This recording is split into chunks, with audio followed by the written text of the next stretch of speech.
Ei, pessoal, caqueado itinerante hoje, né? No estúdio aqui de Louro. Louro, obrigado. Né?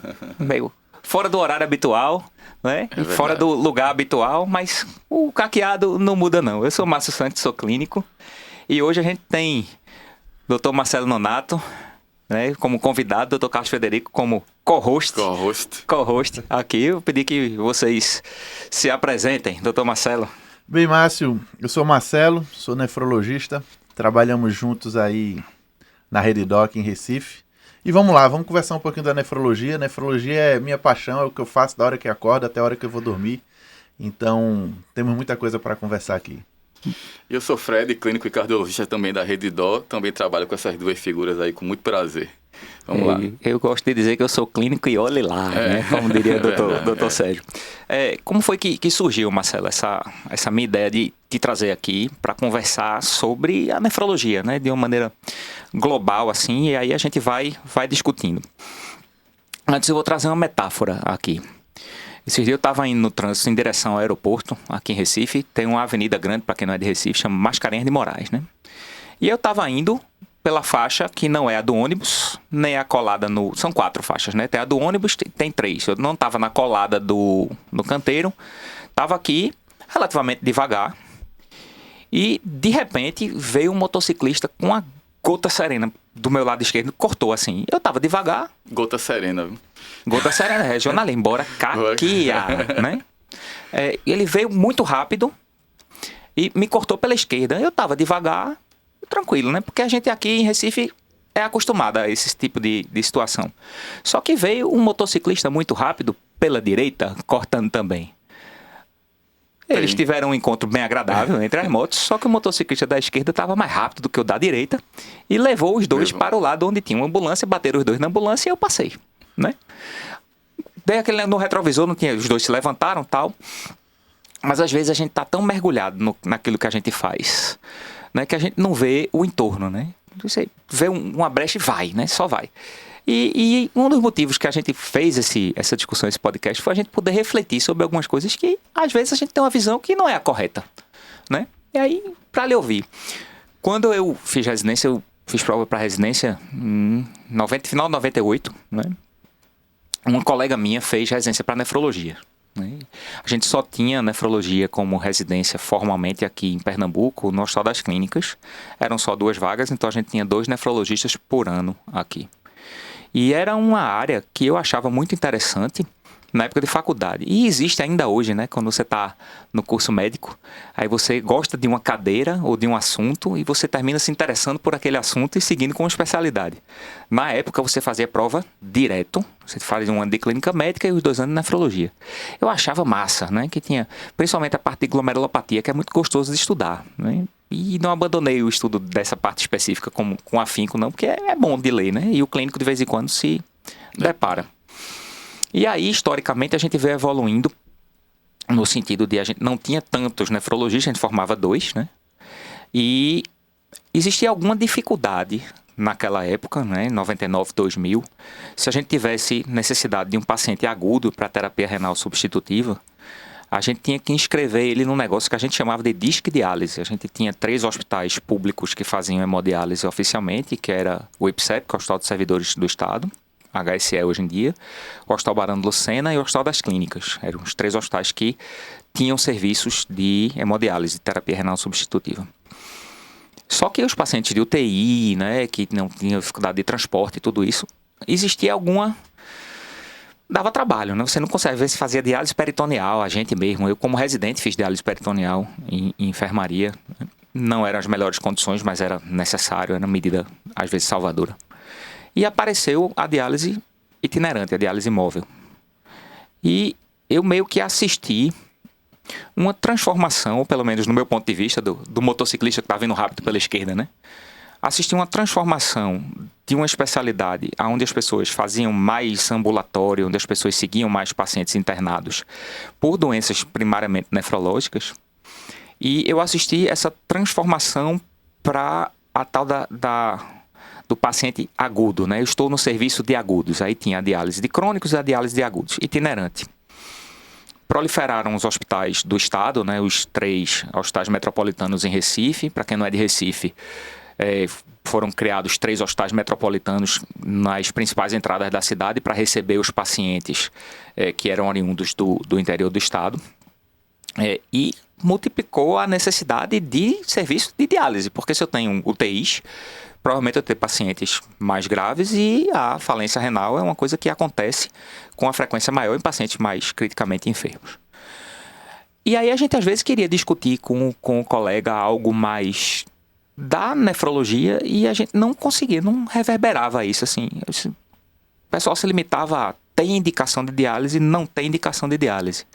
Como é que você viu isso e conta um pouco da tua história, como foi que você chegou na nefrologia? Bem, Márcio, esse ponto que você traz, ele é fundamental porque ele fala um pouco da história da nefrologia, né? Eu decidi por fazer nefrologia lá na graduação e desde aí eu disse, não vou fazer nefro exatamente porque eu gostei da área que todo mundo gosta, que é glomérulo, DRC. Você na graduação você não tem muito contato com o que a gente chama hoje de agudos. Você não tem contato zero com diálise, você tem contato com doença óssea, você começa a ver um ambulatório de doença óssea, mas você não tem contato com agudos. Isso eu estou alinhado total com você e a partir de gostar de glomerulopatia, senão eu vou fazer nefrologia. E isso que você falou da diálise de agudo, ele vem, eu acredito que junto com a evolução da diálise. Por exemplo, você está falando de um período de 20 anos atrás, onde a gente tinha muito menos máquinas de diálise, eu posso falar no país como um todo. Então a gente tinha alguns centros na cidade que eram centros que se fazia diálise. Eram referências, né? Quando eu era estudante, eu me lembro que no Procap não fazia hemodiálise. Procap é um hospital cardiológico grande aqui de Recife. E todo hospital que precisava de diálise ele ia para o Barão. Ele dialisava no Barão e voltava. Hoje não, hoje diálise você faz diálise no Procap. Então a evolução da tecnologia trouxe mais máquinas, trouxe mais disponibilidade de insumos e máquinas e mais. Então eu acho que isso é um avanço, tá? Você ter a diálise mais acessível. E junto com isso veio também as novas doenças que afetam o rim. Então, por exemplo, a lesão renal aguda da sepse, né? Hoje, se você pegar os pacientes que são acompanhados pela nefrologia de um hospital, metade deles são ira da sepse, uma infecção que foi piorando o rim, e o médico vai acompanhar aquilo ali. Eu entendo muito quando você diz, cadê aquela nefrologia clínica, glomerulopatias ou DRC conservador? Tubulopatia, glomerulopatia, discussão de doença osteometabólica com o nefro. Eu senti falta, sabe?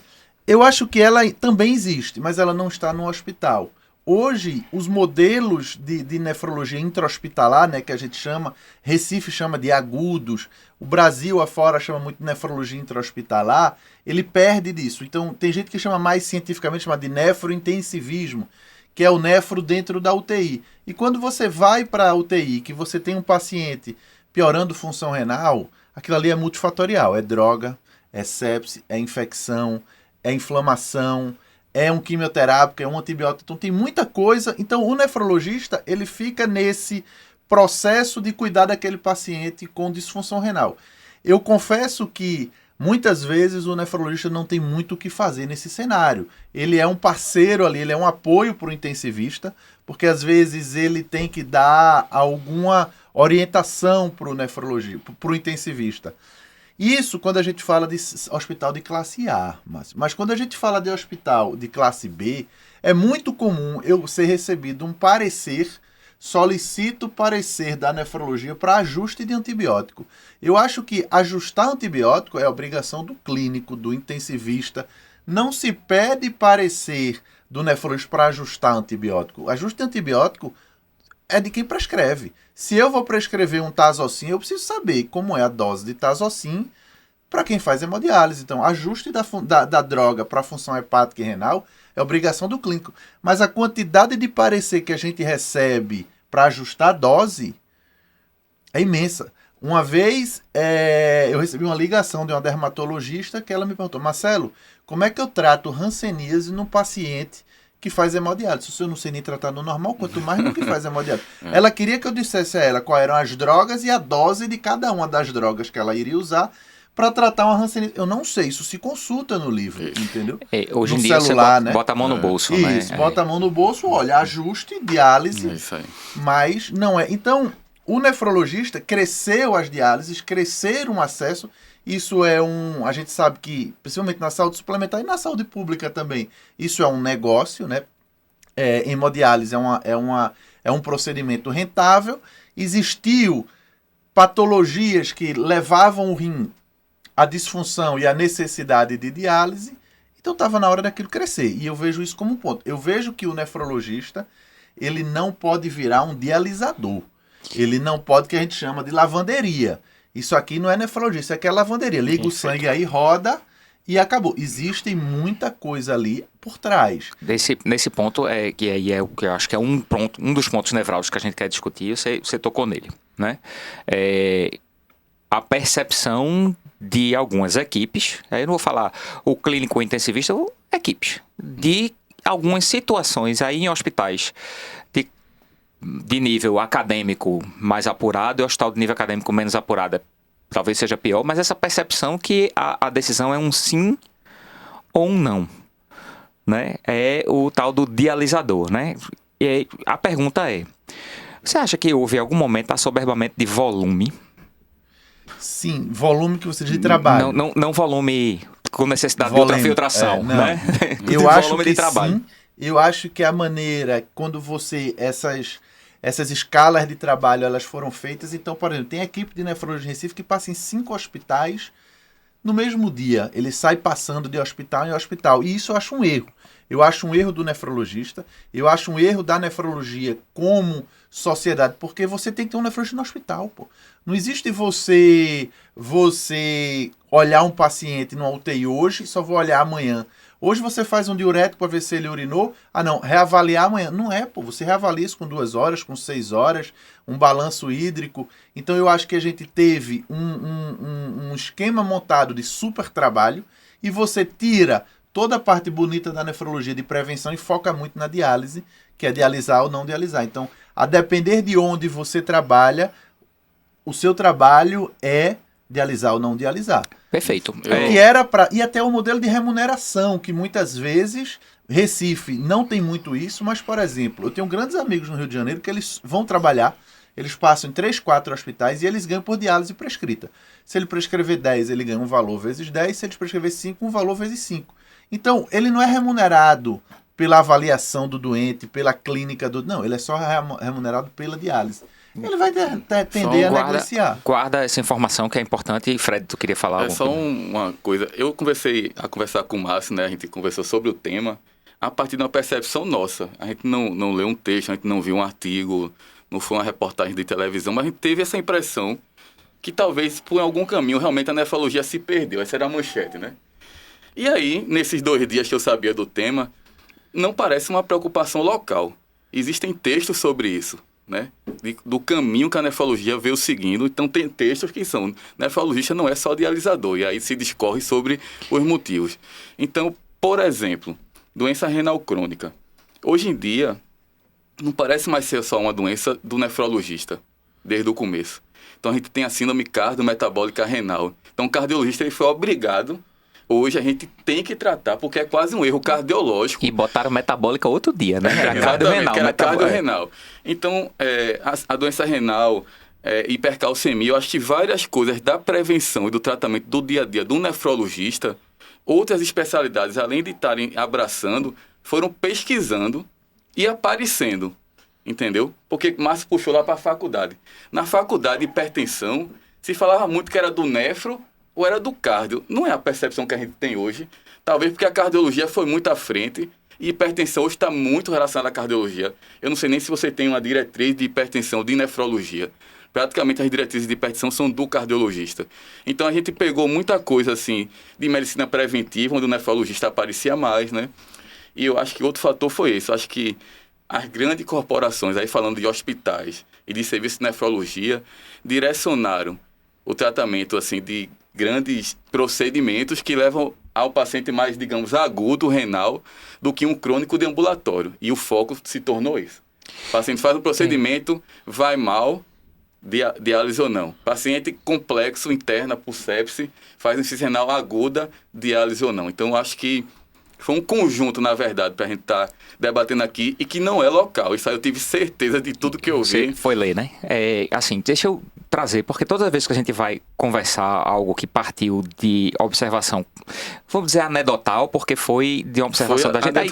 Foi anedotal. Aí quando você vai ver, você meio que confirma a sua impressão, tem texto sobre isso, não quer dizer que seja verdade também, mas alguém teve a mesma impressão. É aquela coisa da moto, né? Depende do ponto de vista. Que a gente pode estar errado, né? Por isso que a gente trouxe você. Isso, aí é esse o debate. Que não fique assim, eita, os meninos estão lascando. Não, pelo contrário. Eu gosto tanto que eu acho que é reducionista você colocar o nefrologista como diálise sim ou não. É uma especialidade tão abrangente, tão legal de estudar para quem não é nefrologista. Imagina para quem consegue. Eu vou trazer outro exemplo, só para a gente não focar, para pegar um pouco da ideia. Quando eu comecei a trabalhar em UTI, eu sou intensivista, sou clínico e sou intensivista. Quando eu comecei a trabalhar em UTI, a gente pedia ecocardiografia, né? E eu cheguei a ouvir uma vez que só existia o meu filho, eu chamando sobre aviso, né? Meu filho, só existem 2 indicações para ser feita uma ecocardiografia em UTI: tamponamento cardíaco e ruptura de cordoalha. Eu ouvi isso, né? E isso há 20 anos, né? Mudou totalmente. O que foi que aconteceu com a cardiografia na intensiva? Quem faz? É o cardiologista? Não é. Né? É o Ecotim, né? A gente faz... É tão apurado, é para diagnóstico morfológico. Não. E nem precisa. Né? Mas nem precisa. Resolve, né? E com o tempo, foram aparecendo outras tecnologias. A gente tem hoje ECMO, né? ECMO é um negócio... É uma tecnologia avançada que tem lá suas complexidades, né? Um modo um pouco mais trabalhoso do que o outro, mas é uma coisa complexa. E que quem faz progressivamente é o intensivista. E não tem esse medo não do intensivista começar a fazer a diálise, né? Essa coisa do volume. Rapaz, isso aqui eu faço. Né? Não rolou essa discussão em algum momento? Eu acho que já rolou muito essa discussão e já existiu procura pela Sociedade de Terapia Intensiva da Nefrologia prestar cursos para intensivista. A Sociedade de Nefrologia não se dispõe a isso. Eu acho que isso existe. Eu acho que isso é complicado, Márcio, porque quando você fala de um hospital de primeira linha, onde eu tenho diaristas de primeira linha, plantonistas de primeira linha, eles até podem e têm condições de aprender a fazer uma diálise de agudo sem problema nenhum. Mas quando você vai para o Brasil afora, onde você tem o pessoal chamando o nefrologista para corrigir antibiótico, corrigir dose de antibiótico, você esperar que essa pessoa vá fazer uma diálise é muito, entendeu? Então eu acho que a gente ainda está longe nesse aspecto. Eu acho que a gente, como nefrologista, tem que se posicionar melhor. Então o nefrologista ele precisa entender de insuficiência cardíaca, porque ele precisa falar de igual para igual com o cardiologista quando ele pegar uma síndrome cardiorrenal. Exato. Ele precisa falar de igual para igual com o hepatologista na síndrome hepatorrenal. Ele precisa se posicionar, ele precisa dialisar. Ele precisa se posicionar, ele precisa indicar o caminho que ele vê que aquilo ali precisa ser seguido. Então, eu acho que um posicionamento é diferente. Por exemplo, hoje tem crescido muito na nefrologia se falando em onconefro, né? Que são os inúmeros quimioterápicos que a gente tem que lesa o rim. Como a cardio-onco, né? Como a cardio-onco, exatamente. Onco-intensiva também. Se você for ver quantos nefrologistas realmente conhecem da oncologia, são poucos. Tem alguns que estão se especializando nessa área, assim como na cardiologia também. Sim. Então, a gente precisa estudar mais clínica médica, a gente precisa se posicionar mais até na sepse e focar menos na diálise, certo? Agora, toda escala e todo equipe de nefrologia ela é sobrecarregada, entendeu? Isso é cultural no Brasil todo. Então, você termina sempre tirando do pé da prevenção e focando muito na diálise, porque quando chega na diálise é só você que cuida, entendeu? E é o que aparece. E é aquela coisa, guarda isso que tu falasse. A gente tem algumas coisas, alguns indicadores, não é bem a palavra, alguns modus operandi que são os clássicos modus operandi que modificam para melhor a qualidade do serviço, a qualidade técnica do serviço, e modificam para melhor a qualidade percebida do serviço. Quando a gente vai falar de medicina interna, o hospitalista, a pessoa que assume uma evolução de um paciente internado, aparentemente a continuidade, a visão horizontal, ela é importante nessa equação da qualidade, tanto técnica quanto percebida. Você citou o exemplo de, às vezes, você passar num dia, ajustar um diurético, né? Ou evitar a diálise naquele dia para ver como é que vai ser a diurese, recuperação, escória, como é que vai ser a parte de controle metabólico, né? Hidroeletrolítico, você ficar naquela de uma reavaliação. Às vezes, algumas horas depois, ser instrumental na tomada de decisão, né? E a gente vê que a tomada de decisão muitas vezes é no outro dia por outra pessoa que não acompanhou o raciocínio. Como é que você vê isso? Eu vejo isso de uma maneira muito ruim, sabe, Márcio? A grande, acho que 95% dos hospitais do Brasil todo é um nefrologista num dia, outro no outro e assim vai. É difícil você conseguir fazer uma evolução contínua desse paciente, onde o mesmo médico vê todo dia, porque a gente está falando muitas vezes de diálise. E a diálise é um procedimento que ela pode durar 3, 4, 5, 6 horas. Não, eu falo... Ou 24. Ou 24, isso. Então aquilo ali tem intercorrência. Então é complicado você, por exemplo, eu ter 5 nefrologistas diaristas no hospital, certo? Para que cada um tenha, por exemplo, 3, 4 pacientes, cada um vê o seu. E quem vai cuidar da diálise? Então eu tenho, porque a diálise ela vai rolar na UTI de tarde, ela vai rolar, ou às vezes à noite, ela vai acontecer de manhã. Então é difícil você ter uma equipe de diaristas, mais um plantonista para tomar conta disso. Isso você só consegue em hospitais que são imensos, muito grandes, para você conseguir ter. Mas na grande maioria é muito difícil você ter um nefrologista diarista. Isso é no Brasil inteiro. A grande maioria é um dia sim, outro dia não. E isso eu vejo como uma falha. Difícil de mudar pelo inúmero modelo. Por exemplo, quando a gente vai para o público, não tem concurso para nefrologia. Se você pegar o concurso do Estado, tem lá vaga para intensivista, 50. Vaga para nefro, 0. Você pega vaga para cardio, tem. Mas nefro não tem. Por quê? Porque para o Estado... nefrologia é diálise e a diálise ele tem uma clínica terceirizada que vai lá e faz a diálise. Então, isso é desvirtuar toda a nefrologia, porque era para você prevenir e não só tratar a disfunção renal ali, como a diálise. Por exemplo, eu sou concursado do UOC. Eu levei um projeto... O UOC é o Oswaldo Cruz. Oswaldo Cruz. Eu levei um projeto para a direção de criar um serviço de nefrologia dentro do UOC.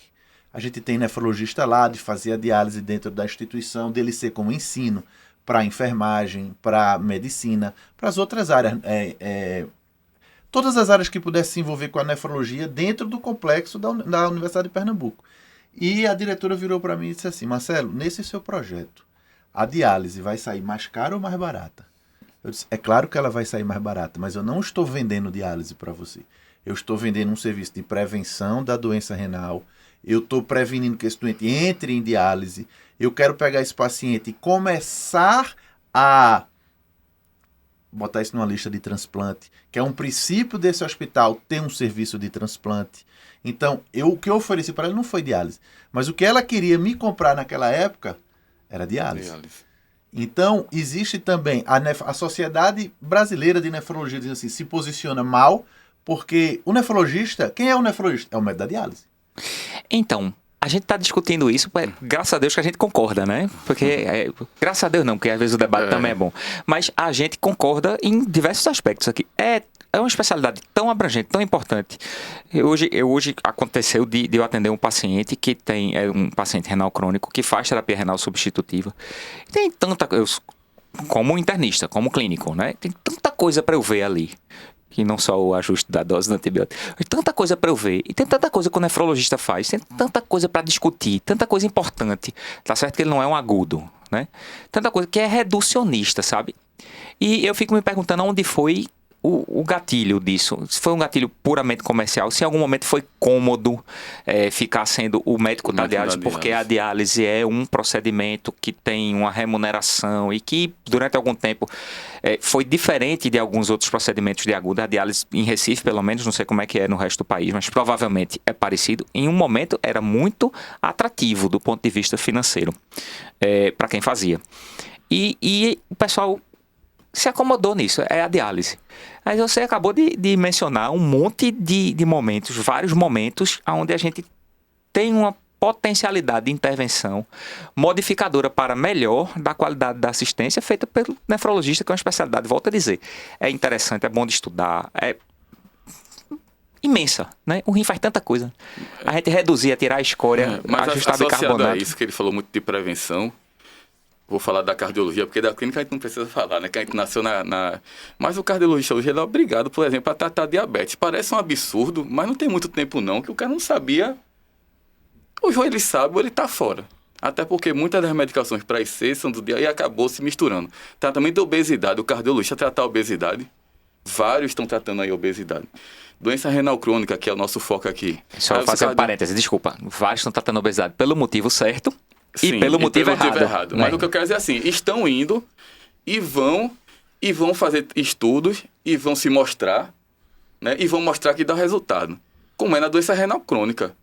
Doença renal crônica é que o cardiologista hoje ele tem que pedir uma microalbuminúria, ele tem que atuar logo no começo, ele tem que atuar na prevenção. O que eu quero trazer é outras especialidades estão, né, hipertensão nem se fala, abraçando a parte primária e como você falou, às vezes o nefrologista ficou para o final. Diálise ou não diálise. Eu pensei que isso era uma percepção nossa local, mas não é. É a mesma percepção mundial. Entendeu? Concordo. Eu acho que o nefrologista... O que aconteceu, né? Do mesmo jeito que veio o mercado da diálise, da hemodiálise, os nefrologistas eles eram dono das clínicas, né? Então aquilo ali era o mercado dele, ele focou naquilo ali. E ele perdeu esse mercado. Grande parte dessas clínicas hoje, elas são de multinacionais. E o nefrologista tem voltado para o consultório. Isso. E além disso, vem novos estudos revisitando a DRC, aí, a doença renal crônica, com muita droga de prevenção. Então, se eu voltar aqui 15 anos, 20 anos, eu só tinha o IECA. Depois veio o BRA. Hoje eu tenho inibidor do SGLT2, eu tenho antagonista do receptor do mineralocorticoide. Foi progressão geométrica, né? Nos últimos 5 anos apareceu muita coisa. Nos últimos 5 anos eu tenho muita coisa. GLP1. E assim, outra coisa que vai vir na nefro ainda, que ainda não está aparecendo, são a genética.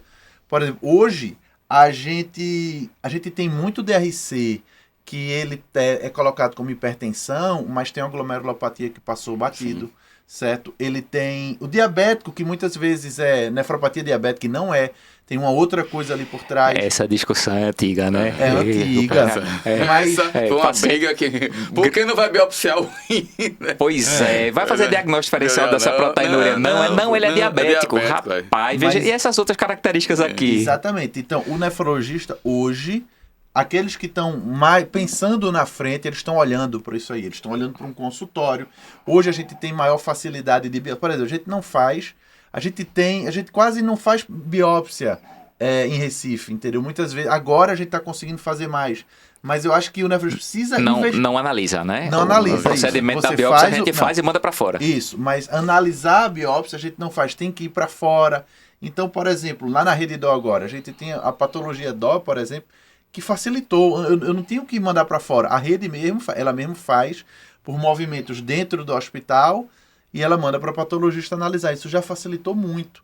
Então, o nefrologista precisa primeiro incentivar isso, se posicionar nessa maneira, porque o tratamento da DRC hoje conservador, ele mudou completamente a história. Total. E assim... É quase um erro médico, o clínico não... Pois é, Pipeta, mas veja, você não pode falar...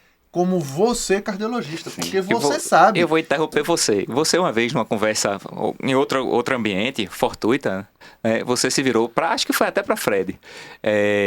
Eu me lembro aqui, me corrija se eu estiver errado. Rapaz, você sabe isso daí, ou você estudou aí, porque você é um maluco, você gosta de estudar, você é diferente. Isso. E às vezes a gente acha que todo mundo é diferente também, né? Isso. Mas veja, não é todo mundo que tenha, você é clínico cardiologista, tem... Quantos cardiologistas continuam na clínica, Fred? Pouquíssimo. Então você já é diferenciado daí. Mas a gente não pode supor que todo mundo tem a mesma capacidade e dedicação para continuar se esforçando, se atualizando. E aí você trouxe isso quando você fala que tem locais onde você teve a oportunidade das pessoas chamarem o nefrologista para fazer coisas que o nefrologista pode até fazer, mas que eram simples e poderiam já ter sido resolvidas, como, por exemplo, o cálculo da correção de antimicrobiano pelo clearance, que, aliás, é uma ciência inexata. Isso, mas isso, não vamos entrar na fisiopatologia, não, porque senão é assunto para outro podcast. Te interrompi, mas eu queria, e aí não pode terminar sem falar do que é que você diria para aquele camarada que está na cadeira de nefrologia, não sei se chama mais cadeira, no módulo de nefrologia, na disciplina de nefrologia, e se apaixonou, né? Comprou o Riela, né? Que é o Miguel Riela, né? Que é o livro que ainda tinha. Comprou, né? Adora fisiologia renal, foi o assunto que ele mais gostou dentro de fisiologia, acha aquele negócio bonitinho, né? Aparelho justaglomerular, aquele, né? Se interessa pelo negócio, ou que fez residência de clínica e se encantou pela nefrologia e pensa fazer nefrologia. Como é que você enxerga a nefrologia, o futuro para agora e o mercado? O que é que você diria a ele, né? O que é que você diria a ele? Eu diria que seja bem-vindo, né? Seja bem-vindo à nefro. A nefro é uma especialidade sensacional, mas que ele não perca a clínica médica. Ele vai precisar, para ele ser um nefrologista diferente, ele vai precisar da clínica médica dele. E eu não olharia, eu sempre digo isso, cuidado com os mais velhos, porque a nefrologia mudou. Então hoje o foco da nefrologia, ele não é hemodiálise. Ele deve ser a prevenção.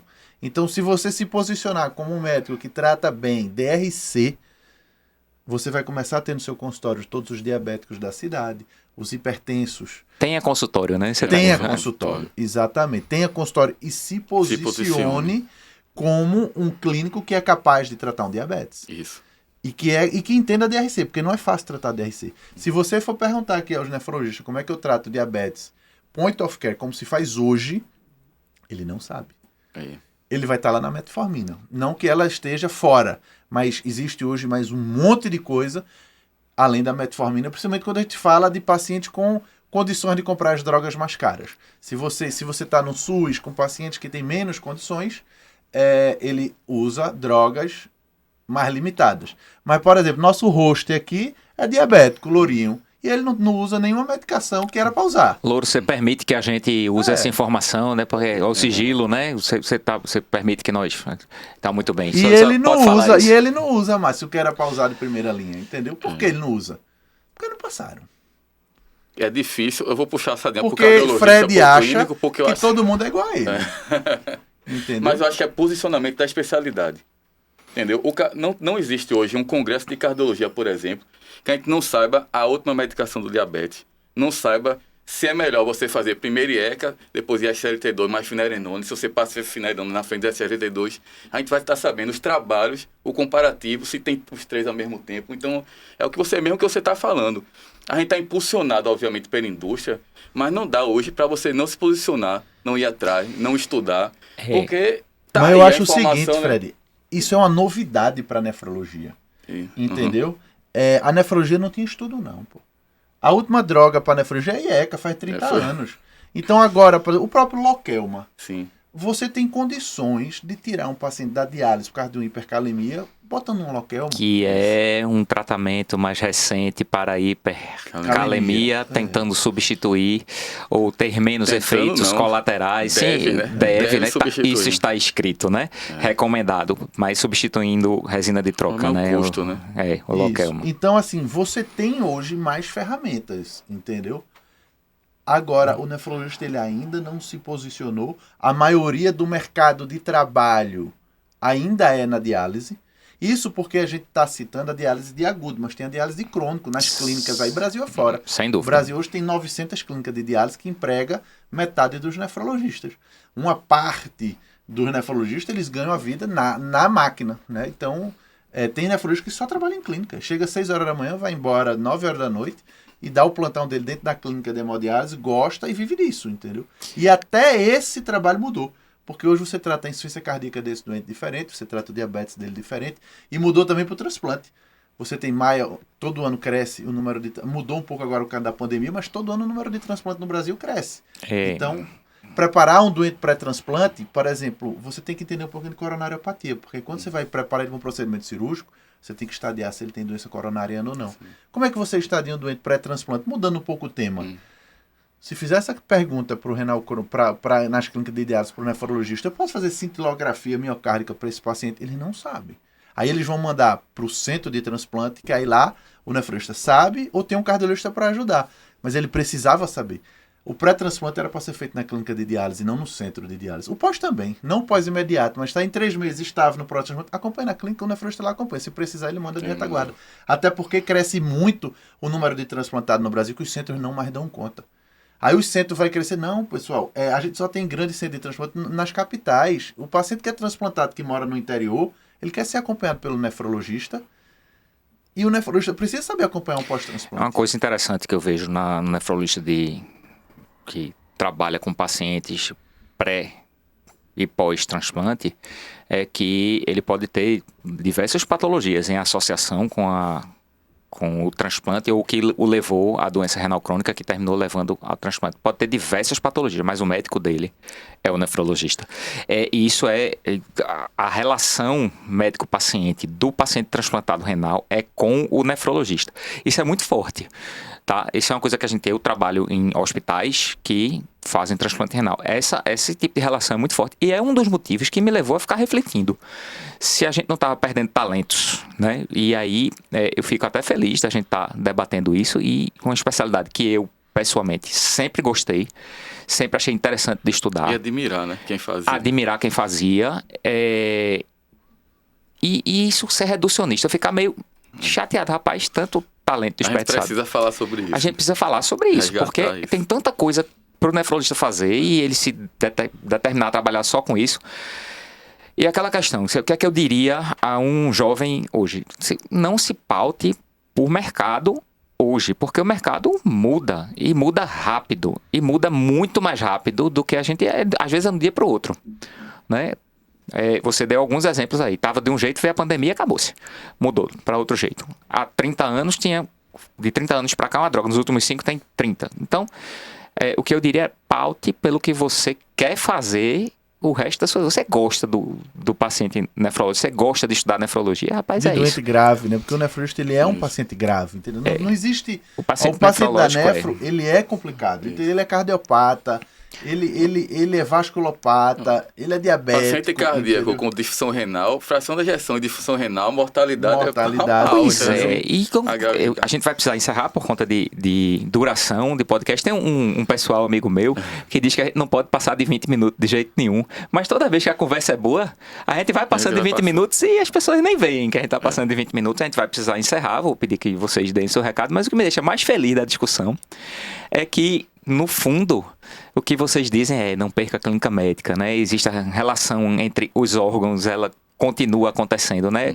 Se você tem uma disfunção hepática durante uma doença renal, é de um jeito. Se você tem uma disfunção cardíaca durante a doença hepática, é de outro jeito. Não percam a clínica médica, né? As especialidades clínicas. E aí, resenhando um pouquinho as especialidades, né? Elas são importantíssimas e a gente precisa sempre estar trabalhando em time. Queria agradecer, e aí vocês vão fazer o encerramento de vocês, queria agradecer imensamente a participação, Marcelo, venha sempre, né? E a gente tem muita conversa para ter ainda sobre as interações da medicina interna com a nefrologia, sobre caqueado, sobre aí a parte fisiopatológica, né? Que a gente pode começar a conversar em uma outra oportunidade e dizer que dê seu recado aí. Eu vou deixar ele... Não, eu sou host. Você convidado é co-host, o convidado é que... Eu quero dizer, Marcelo, que a principal motivação da gente estar aqui hoje foi justamente a admiração que a gente tinha pelos nefrologistas na nossa formação, né? E a gente viu justamente essa mudança para diálise ou não. Não pode ser. Porque a especialidade é muito forte, é muito grande. Ela é múltipla, ela é ambulatória, ela é UTI, ela é paciente no hospital. Né? Ela tem a relação médico-paciente, ela tem tudo, ela tem crônico da clínica só dele. Ela tem o genético, ela tem a parte intervencionista. Patologia. Então, vamos lá escutar Marcelo e a gente está muito feliz assim. Eu acho que a gente conseguiu realmente discutir o que a gente queria. Cumprir o objetivo. E que bom que a gente ouviu, entrou em acordo, que no final das contas é clínica médica, né? A gente está aqui gostando, seja mais nefro, seja mais cardio, seja mais intensiva, cardio intensiva e clínica, né? Então é isso, Márcio. Fred, eu acho que estranho seria se você não fosse apaixonado pela nefrologia, porque ela é apaixonante. Né? Eu acho que é uma especialidade muito bonita, muito complexa, muito bacana de exercer, difícil e dura pela gravidade, certo? Mas eu acho que ela se perdeu aí no ponto quando ela focou na diálise. E o mercado, ele fez isso, mas a nefrologia já está acordada para isso. Ela já vê isso como um passado, né? A diálise de carrinho, lavanderia, onde você ia levando a máquina de local para local.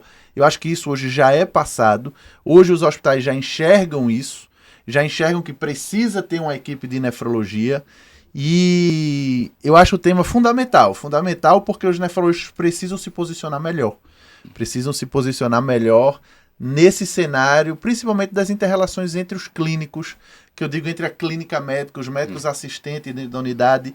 Para isso ela precisa continuar com o pé dela dentro da clínica médica e se posicionando como médico clínico e como nefrologista. Agradeço a participação, estou sempre à disposição e vamos trazer mais a nefro aqui pro Bora Caquear. Com certeza. Bora caquear. Falou, gente. Até mais, gente. Até mais. Falou.